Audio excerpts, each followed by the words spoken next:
Hello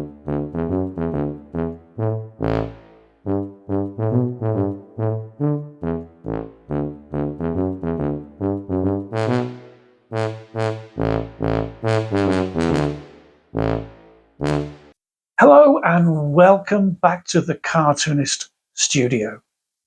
I know I didn't produce a video last week and I'm sorry about that, but the channel isn't quite doing what I wanted to do. It's really not growing in any kind of pace whatsoever, and that's kind of frustrating because I'd like it to. Now, there's nothing I can do about that. There's probably nothing you can do about that. It's just one of those things. It's YouTube's algorithms, whether I'm producing stuff that enough people want to watch. All these sort of questions have to be answered, and that's kind of what I'm doing. So if my videos go even more erratic than they have been between now and Christmas, that's because I'm trying to work out where to go with the channel. I still want to produce it, and I still want to produce cartoons like I've been doing, which is a look over my shoulder, see what I'm doing, and maybe you can learn from it, maybe just entertained by it. I don't know. Everyone picks up little bits and pieces. They pick up what they want from this channel. And that's what I want to continue to do. But how I go about it, that's what I'm trying to work out at the moment. So, yeah, okay, that's what we're doing. So what is this video about? What is today's video about? Well, today's video is a kind of a follow-on from the last one when I drew the first Adam and Eve cartoon in God knows how many years. Well, it was a suggestion in the comments, and it's an idea I'd already had, but it was kind of two people having the same idea. And I thought, yeah, why not do this? So what it's about today, I'm reprinting all of the Adam and Eve cartoons into 6 books, 100 cartoons per book. That's the idea of it. And today's video is about me producing the illustration for the cover. And I'll show you how I go through the roughing out of the layout, the rough layout, the design, and then me drawing the characters, and then you'll see the finished book design at the very end.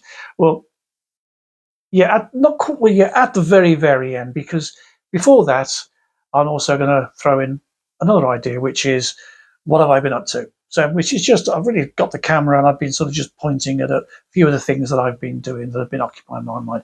The things that I can publish on here. And by that, I mean stuff that's isn't client sensitive, shall we say.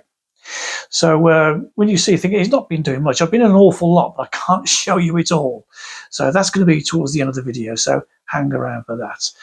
In the meantime, like and subscribe if you like this kind of content, and tell people about it, share it, and we'll see where the channel goes. Right. Whilst I'm thinking that through, and we're heading towards Christmas and all sorts of stuff's going on, let's go and draw a book cover, shall we? Yes, let's do that. Okay, so here we go. This is the rough layout. It's not going to be that wide. It's going to be the front and the back of the book, as that's how Amazon like it. When you do it for the Kindle version, you just cut it in half and just use the front cover. So at the moment, I'm just laying out where, in my mind's eye, I want things to be. So that's going to be where a full color sample comic strip from inside will be. There'll be a little bit of blurb underneath. That's the logo for my publisher imprint, which is English Oak Press. And then next to it, I'm just leaving a space there for where the barcode's going to go. One of these days, I probably will do a video on how to actually put a book together for Amazon, or Amazon KDP. Then up the top there will be the all-important title for the book. This one being the first book, I thought a good title would be In the Beginning. And then just what the book is and who it's by. That's also very important. People need to know who does this rubbish. And then all that's left really, I guess, for me to do is just roughly lay out. This is just a thumbnail sketch, a very, very rough layout of what I want. If I was doing it for a publisher, should we say, it would be a lot more detailed. But because I tend to know my own artistic shorthand, if you like, then I don't need to worry too much about it all. So that's why it's that rough. So there you go. This is the very, very rough stages of a book design. I'll then just keep that in mind and refer to it. Some things will change, some things will be added, as you will see when I show the finished actual book cover at the end. So hang around for that. I would. It may be well worth it, you never know. Actually, I take it back. Here I am, fiddling and titivating on a ruff. I'd never normally do this.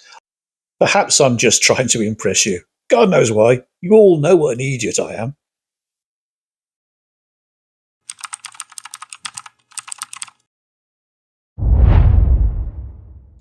Okay, so I guess onto the actual finished piece of artwork. Now, obviously, I'm not going to draw all the background as I've just roughed out on the previous bit.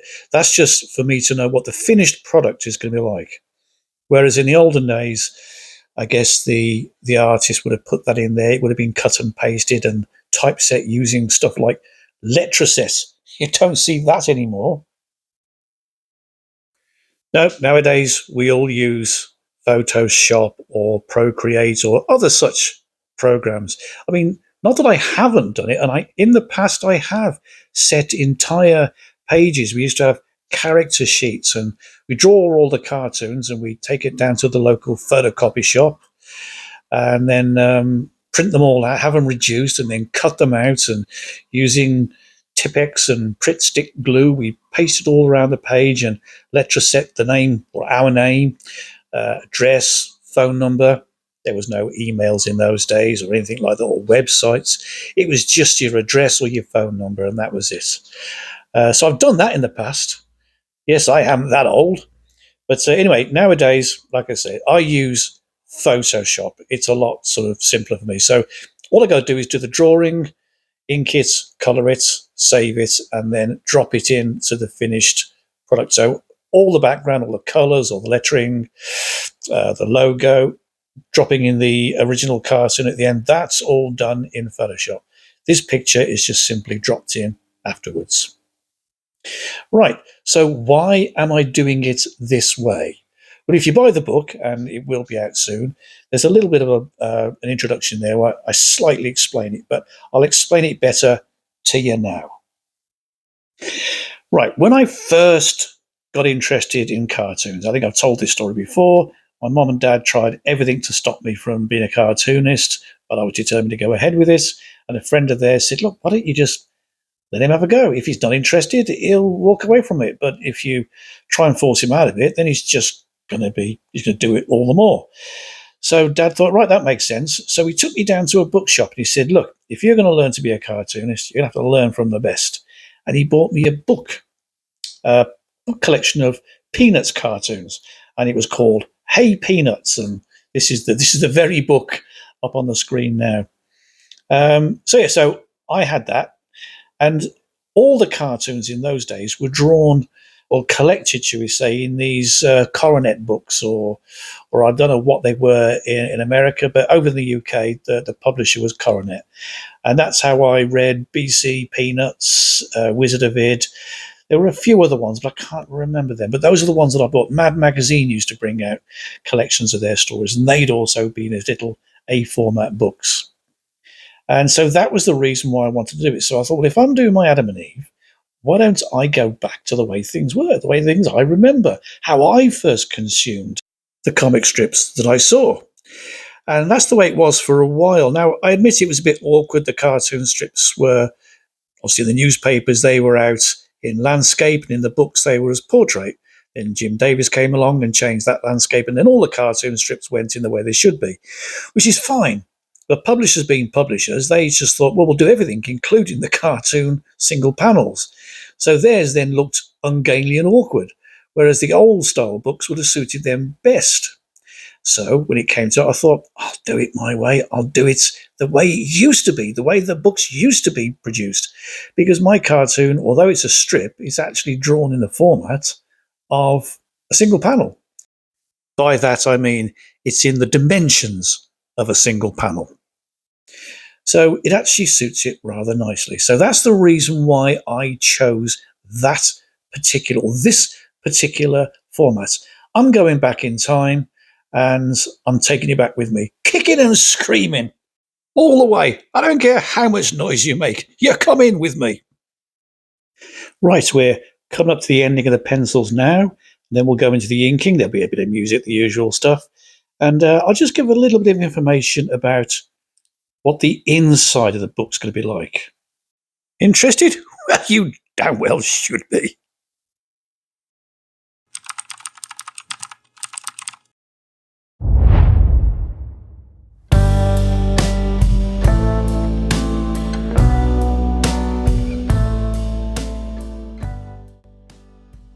Okay, you've got me interested. What's so damned all-firing interesting about the inside? Well, maybe not a huge amount, but if you look in today's society, well, actually, no. Let's go back in time to the days when the daily cartoon strips were in black and white and the Sunday pages were in colour. And the book collections tended to reflect that. And what, except actually, when you bring out the book collections, and they still do nowadays, the cartoon strips were in black and white as they were intended for the newspaper. And the Sunday pages, they weren't. They just do like a grayscale version of it, but you knew that it was coloured because it was in grayscale.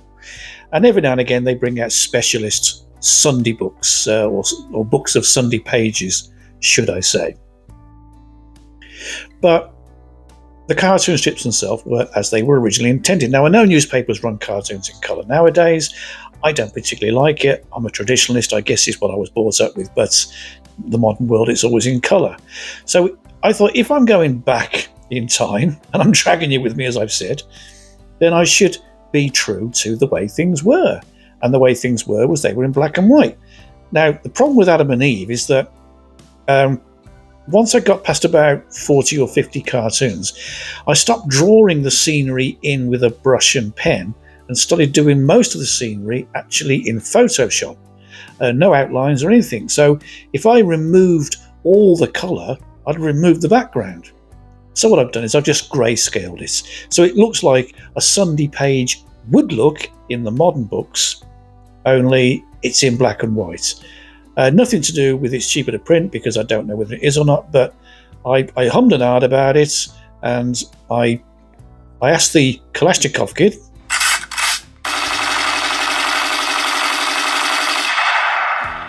what she thought, and she said, actually, I think it looks better in black and white. And she's right, because I also thought it did. I just wanted a second opinion, really, and hers always matters.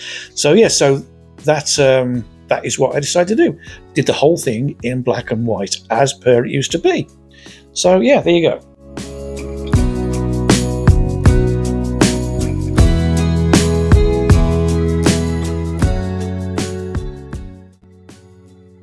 Like I said, there's going to be 6 books initially, and it kind of makes you think, do I do more? Because I've got just over 600 cartoon strips. There's going to be 100 in each book. So I thought, are there going to be more books? Am I going to leave it at 6? But I guess this is where you get to hear the exclusive. Is I've decided to produce at least 100 cartoon strips for Adam and Eve, new cartoon strips every year. I'm not going to be publishing them anywhere, so they're never going to be seen. So as when they are produced, when they are finished, I'll be letting everyone know about it, and then hopefully they'll be able to go and view 100 fresh cartoon strips that they won't have seen on any other platform. So yeah, that's it. There's your little exclusive. At the end of this little section here, you'll see the finished page, both front and back cover. And yeah, one of these days, I guess I should do a video about producing a book cover in the modern market, should we say, or rather, how I produce it.